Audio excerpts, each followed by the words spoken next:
Hi friends, welcome to my Dvija. He is Dr. C.S. Sada, a gynecologist.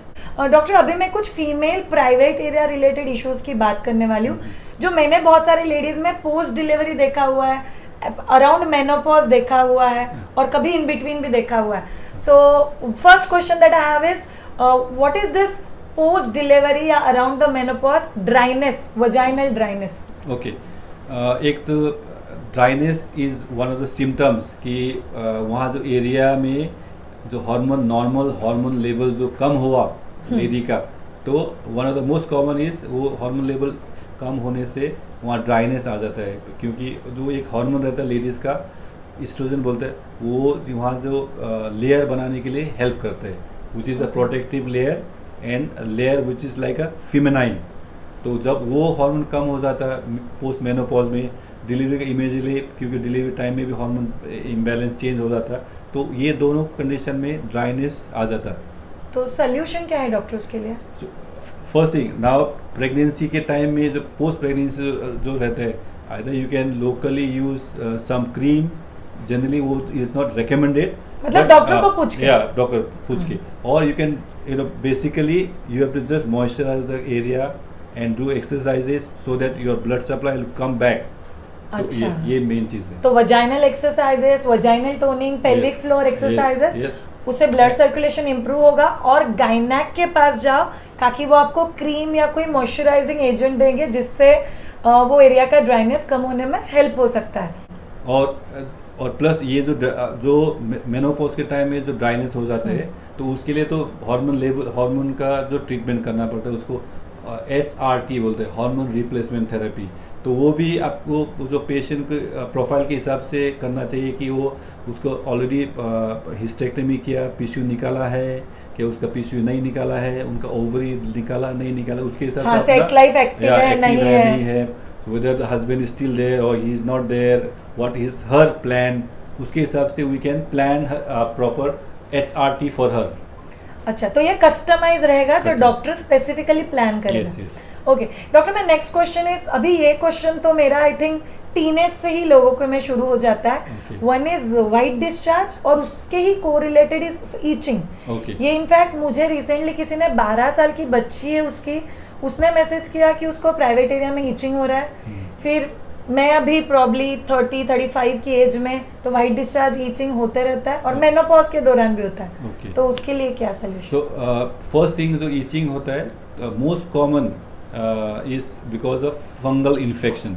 जो एक yeast करके जो बीमार रहता है, वो जो एक जंतु रहता है यीस्ट करके, उससे इन्फेक्शन कराते हैं. क्योंकि उस पर जो यंग लड़की को, जो छोटा लड़की है, उनको जो एक तो हाइजीन का नहीं रहता है, उनका they use common toilet, they get infected, वहाँ से इन्फेक्ट हो जाते हैं. तो एंड देयर भी जो मॉइस्चर जो रहता है वहाँ कंटिन्यूस जो मॉइस्चर रहे वहाँ प्राइवेट पार्ट में, तो this fungus starts to grow. तो फंगस का जो जगह ही वही रहता है, तो वो ग्रो होने से जो पहला थोड़ा थोड़ा होता है, तो फिर वो अंदर भी जाता है वजाना के अंदर में, तो उसके हिसाब से वो ईचिंग इंक्रीज हो जाते हैं. एक तो फंगस है और एक तो बैक्टीरिया. तो कभी कभी most of the time mix infection रहता है, इसके हिसाब से ईचिंग रहता है. ईचिंग के साथ में तो डिस्चार्ज रहता है. तो आपने एक्चुअली गायनेकोलॉजिस्ट के पास में जाके चेकअप किया, तो वो गायनेकोलॉजिस्ट को समझ में आता है कि ये प्योरली यीस्ट का इन्फेक्शन है, जिसको कैंडिडियासिस बोलते हैं, नहीं तो all the bacteria mix infection रहता है. जो मतलब आपको सिम्टम पता चलना बहुत जरूरी, मतलब एक लेडी को बहुत ओपन हार्टेडली आके बताना चाहिए कि एग्जैक्टली क्या है. अच्छा, और मेनोपॉज के दौरान जो ईचिंग या वाइट डिस्चार्ज होता है, सो दैट इज मोस्टली जो मेनोपॉज में जो ईचिंग होता है, that is all only because of the hormonal imbalance. Hormone खत्म होने के से they are very prone to infections. Hormone is जो हार्मोन लेवल नॉर्मल रहे, तो उस पर प्रोटेक्टिव लेयर एक स्किन आ जाता है उसके ऊपर में. सो द जो फंगस बैक्टीरिया उस पर इन्वेट नहीं कर सकता, वहाँ जाके बैठ नहीं सकता. लेकिन जब आपको मेनोपॉज के टाइम में वो हार्मोन नहीं है, तो उस पर इन्फेक्शन बहुत जल्दी हो जाता है. तो उसके हिसाब से जो कॉमन इन्फेक्शन, वो भी फंगल इन्फेक्शन बहुत कॉमन ही रहता है. प्लस वो जो लेडीज को as they become old, either they are diabetic, hypertension को हिसाब से ऑलरेडी कोमॉर्बिडिटी रहता है, तो जिसके पास वो डायबिटीज रहता है, तो इन्फेक्शन बहुत ही कॉमन रहता है. तो for them also we need to do a complete study and may be give them a complete customize hormone replacement therapy. Right, so बाकी के जो मेडिकल इश्यूज है वो भी कंसिडर करना जरूरी हो जाता है. ओके, वाइट डिस्चार्ज भी इसी में आया डॉक्टर सदा? Yes. मतलब जो हम लोगों ने ईचिंग के बारे में डिस्कस किया, हाँ। वाइट डिस्चार्ज भी इसी में आ जाता है? वाइट डिस्चार्ज अभी दो तरीका रहता है वाइट से। एक तो एक पैथोजेनिक वाइट डिस्चार्ज, जिसके हिसाब से जो बैक्टीरिया फंगल इन्फेक्शन से उसको डिस्चार्ज हो रहा है अलॉन्ग विद ईचिंग। नहीं तो कभी कभी एकदम नॉर्मल डिस्चार्ज रहता है, which is good white, which is good, and it is just coming from the जो सर्विक्स बोलते हैं उसको, सर्विक्स का जो मुख में ग्लैंड रहता है, सर्वाइकल ग्लैंड, उसमें से नॉर्मली भी उसमें डिस्चार्ज रहता है।